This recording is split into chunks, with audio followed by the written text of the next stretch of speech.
খাওয়া দাওয়া মোটামুটি চালু করে দিয়েছি, এখনও করিনি, সবে বসেছি। তা আজকে অনেক লেট হয়ে গেল ডিনার করতে। তোমাদের দিদির শরীরটা একটু খারাপ হয়েছে, তাই দিদি অনেক আগেই ডিনার করে শুয়ে পড়েছে। তো যাই হোক, তোমাদের সাথে তো প্রতিদিন একবার করে একটু কথা না হলে ঠিক দিনটা ঠিক কমপ্লিট হয় না। তাই ভাবলাম দিদি হয়তো শুয়ে পড়েছে, তো কী হয়েছে, তোমাদের সাথে অল্প একটু ইন্টারাক্ট করে নিই। তা ডিনার নিয়ে বসে পড়েছি। প্রচুর স্যালাড, যেটা বিশেষ করে এই জিনিসটা বিট, আর আরেকটা খারাপ জিনিস টমেটো।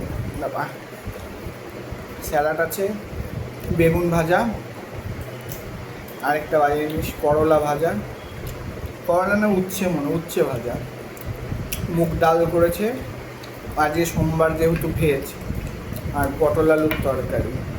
একদম সিম্পল খাবার।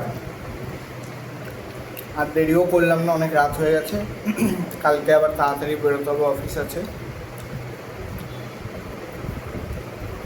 তা খাওয়া দাওয়া তাড়াতাড়ি করে নিই।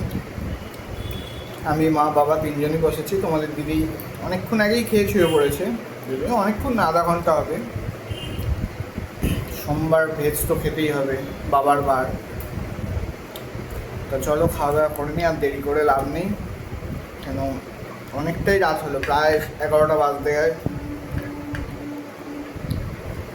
চলো, গুড নাইট, সবাই ভালো থেকো, আর এইভাবেই পাশে থেকো, যাতে তোমার পাশে থাকলে আরও এনার্জি পাবো বা আরও এনকারেজ হবো আরও ভালো ভালো ভিডিও তোমাদের সামনে নিয়ে আসার জন্য।